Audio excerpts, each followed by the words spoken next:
اچھا بھائی، یہ رمضان کا آخری جمعہ اور قضاء عمری، یہ بات صحیح ہے کہ جس شخص کی نماز قضا ہو اور معلوم نہیں کہ کتنی ہے، تو وہ رمضان کے آخری جمعے کے دن 4 رکعت پڑھے، اس طرح کہ ہر رکعت میں سورہ فاتحہ کے بعد 7 دفعہ آیت الکرسی اور 15 دفعہ دوسری سورت پڑھے، تو اس کی 700 سالوں کی نمازوں کا بھی کفارہ ہو جائے گا۔ محمد ندیم کراچی سے، بالکل نہیں ہے، 100% غلط ہے یہ بات۔ اگر آپ کے ذمے نمازیں قضا ہیں تو جب تک آپ پڑھیں گے نہیں وہ آپ کے ذمے سے ساقط نہیں ہوں گی، ان کو قضا کرنا پڑے گا۔ اس لیے اچھے بچوں کی طرح قضاء عمری شروع کر دیں۔ قضا نمازیں کب اور کیسے پڑھیں؟ اگر ایک آدمی کی کئی دنوں کی نمازیں قضا ہو اور وہ دن بھول چکا ہو تو وہ ہر دن کی متعین نیت کیسے کرے گا؟ نیز وہ قضا نمازیں کن اوقات میں پڑھ سکتا ہے؟ یہ محمد صاحب نے کراچی سے پوچھا ہے۔ یعنی ان کا خلاصہ یہ نکلا کہ قضا نمازوں میں تو ہمیں نہیں پتہ ہوتا، جو قضاء عمری خاص طور پر پڑھ رہے ہوتے ہیں کہ کون سے دن کی کون سی نماز ہے، تو یہ خوب اچھی طرح سے سمجھ لیں، یہ سوال بہت زیادہ پوچھا جاتا ہے۔ قضاء عمری کیسے ادا کی جائے، اس کی نیت کیسے کی جائے؟ آپ نے سب سے پہلے تو ایک ڈائری میں ایک حساب لکھنا ہے کہ میرے ذمے کی قضا نمازیں ٹوٹل کتنی ہیں، ایک اندازہ لگانا ہے کہ آپ بالغ کب ہوئے تھے اور اس کے بعد کون سی نمازیں آپ پابندی سے پڑھتے رہے ہیں، کون سی پابندی سے چھوڑتے رہے ہیں۔ جمعے کی نمازیں تو اکثر لوگوں نے پڑھی ہوتی ہیں۔ اس طرح ایک ظاہر 100% نتیجے تک تو آپ نہیں پہنچیں گے، ایک لم سم اندازہ لگا کے ایک غالب گمان جس طرف جائے آپ نے ایک ڈائری میں نوٹ کر لینا ہے کہ جی میری اتنے سال کی فجر کی نمازیں، اتنے سال کی ظہر کی نمازیں، اتنے سال کی عصر کی، اتنے سال کی مغرب کی، اتنے سال کی عشاء کی، اور وطر بھی مستقل ایک نماز ہے۔ نبی صلی اللہ علیہ وسلم کی صحیح حدیث ہے، ان اللہ زادکم صلاۃ الا وہی الوتر، اللہ نے ایک اور نماز کا اضافہ کر دیا جو کہ وطر ہے۔ لیکن ظاہر ہے دوسری حدیثوں میں 5 نمازوں کو فرض قرار دیا گیا، تو اس سے پتہ چلتا ہے کہ وطر نہ تو 5 نمازوں جیسی فرض ہے اور نہ بالکل ایسی جیسے عام نوافل ہوتے ہیں۔ تو عبادات میں چونکہ احتیاط کے پہلو کو لیا جاتا ہے، تو اس لیے حناف کا یہ قول ہے، امام حنیفہ کی یہ رائے ہے کہ وطر کے ساتھ سلوک ایسے کیا جائے گا جیسے فرائض والا ہوتا ہے، یعنی قضا پڑھی جائے گی احتیاط کے پہلو کی وجہ سے، فرض سمجھا نہیں جائے گا اس کو کیونکہ نمازیں تو 5 فرض ہیں، لیکن بالکل اس کو اگنور نہیں کیا جائے گا، تو اس لیے احتیاطاً وطر کی قضا بھی واجب ہے۔ تو آپ نے یہ اس 5 نمازیں اور وطر کا اندازہ لگا لیا کہ بھئی یہ اتنے سال کی بنتی ہیں، اور ایک ڈائری میں آپ نوٹ کر لیں۔ میں ڈائری میں نوٹ کرنے کا اس لیے کہہ رہا ہوں کہ یہ تجربے پر مبنی ایک حقیقت ہے، مشاہدے پر مبنی، کہ جو صرف حافظے پر چلتے ہیں وہ کنفیوز ہی رہتے ہیں ساری زندگی، وہ پھر بھول جاتے ہیں کتنی پڑھی کتنی رہ گئی۔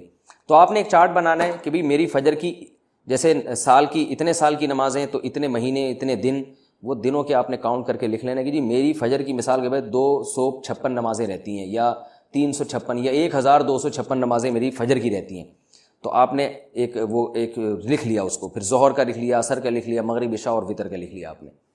اس کے بعد جب آپ پڑھنا شروع کریں تو پڑھنے کے اوقات کیا ہیں کہ جو 3 مکروہ اوقات ہیں، سورج نکلتے وقت، زوال کا وقت جب سورج بالکل سر پر ہوتا ہے، اور ایک غروب آفتاب کا وقت جب سورج غروب ہو رہا ہوتا ہے، یعنی غروب سے 20 منٹ پہلے، 15-20 منٹ پہلے، اور فجر میں طلوع آفتاب اور تقریباً 15-20 منٹ کا وقت، یہ وقت اور زوال کے 10 منٹ آپ لگا لیں۔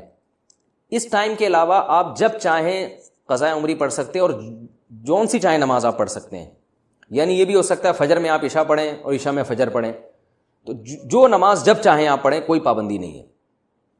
اب آپ کے پاس ایک چیز آ جائے گی سامنے کہ میری فجر کی اتنی ہے، ظہر کی اتنی، عصر کی اتنی، مغرب کی، عشاء کی اور وطر کی اتنی۔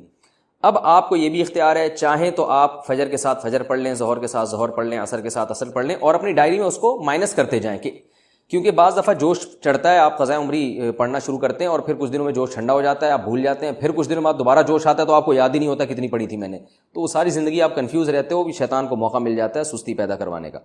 تو آپ نے کیا کیا بھائی، وہ مائنس کرتے رہے۔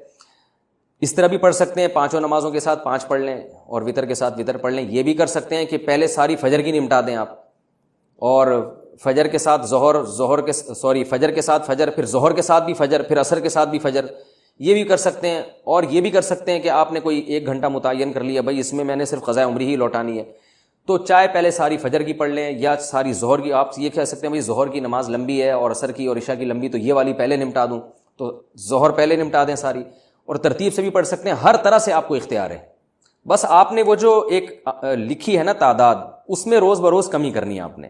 اور علماء کہتے ہیں کہ جن کے ذمے قضاء عمری ہے، کم از کم 1 دن کی نمازیں ان کے ذمے لوٹانا لازم ہے، اور وہ بھی نہ کر سکیں، یعنی اس کے باوجود بھی قضا پوری نہ ہو سکے، تو پھر وصیت کرنی پڑے گی کہ میں روزانہ 1 دن کی نمازیں پڑھ رہا ہوں یا پڑھ رہی ہوں، لیکن اس کے باوجود میری نمازیں میری زندگی میں پوری نہیں ہو رہی، تو پھر آپ وصیت کر دیں، تو اللہ کی رحمت سے امید ہے کہ انشاءاللہ وہ معاف ہو جائیں گی، لیکن کم از کم 1 دن کی نمازیں آپ پڑھیں۔ اور ہمت والے لوگوں کو ہم نے دیکھا ہے کہ وہ بہت جلدی کئی سالوں کی نمازیں لوٹا لیتے ہیں. ہمارے ایک بزرگ تھے، ہمارے حضرت مفتی رشید احمد صاحب کے پاس آیا کرتے تھے. وہ 50 سال کی عمر میں اللہ نے ان کو توبہ کی توفیق دی، بالکل لائف چینج کر دی. تو انہوں نے 50 سال کی عمر میں قضاء عمری ساری پڑھائی اور 1-2 سال میں انہوں نے کمپلیٹ کر دی. ہم جب بھی دیکھتے تھے وہ ہر نماز ہی پڑھ رہے ہوتے تھے. بہت جلدی انہوں نے نمازیں کمپلیٹ کی اور پھر 4 مہینے میں انہوں نے قرآن بھی حفظ کیا. حالانکہ وہ آفیسر تھے گورنمنٹ میں، ان کی بڑی مصروفیات تھیں، لیکن ماشاءاللہ جب بعض لوگ توبہ کرتے ہیں تو بڑی خاندانی توبہ ہوتی ہے. اور اس اتنے نیک بننے کے باوجود بھی ان پہ اللہ کے خوف کا غلبہ رہتا تھا. ایک دن ہمارے حضرت کے پاس آئے اور کہنے لگے مجھ پہ بہت خوف ہے کہ پتہ نہیں میرا بنے گا کیا آخرت میں. تو حضرت ان کو بڑی امیدیں دلایا کرتے تھے. ہمارے حضرت نے ان کو اجازت بیعت بھی دی. تو ایسے لوگ بھی ہیں، لیکن بہرحال آخری درجہ یہ ہے کہ آپ ایک دن میں کم از کم 1 دن کی نمازیں ضرور لوٹائیں. اور یہ بات خوب یاد رکھیں، جو آج کل ایک نعرہ لگایا جا رہا ہے کہ کوئی قضا نہیں ہے، اس کی حدیث سے ثبوت پیش کرو قضاء عمری کا. تو یاد رکھیں رسول اللہ صلی اللہ علیہ وسلم کی نماز جب بھی قضا ہوئی ہے، چاہے جان کے کی ہو یا بھولے سے، جان کر تو جنگ میں ہوئی تھی، جہاد میں نماز کا طریقہ نہیں بتایا تھا کہ جنگ کی حالت میں کیسے نماز پڑھی جاتی ہے. تو اس وقت آپ کی غزوہ خندق میں کچھ نمازیں قضا ہوئیں تو وہ پہلے آپ نے پڑھی ہیں. تو یہ پوری امت کا اجماعی مسئلہ چلا آ رہا ہے. حتیٰ کہ ابن تیمیہ رحمہ اللہ تعالیٰ جو بعض مسائل میں اجماع امت سے انہوں نے اعراض کیا ہے، ان کا بھی یہی قول ہے کہ نمازوں کی قضا پڑھی جائے گی. تو یہ اب 15ویں صدی میں کچھ لوگوں نے یہ ایک شوشہ چھوڑا ہے کہ جو نمازیں قضا ہوئی ہیں وہ صرف توبہ سے معاف ہو جاتی ہیں، اور وہ کہتے ہیں اس پر کوئی حدیث نہیں ہے.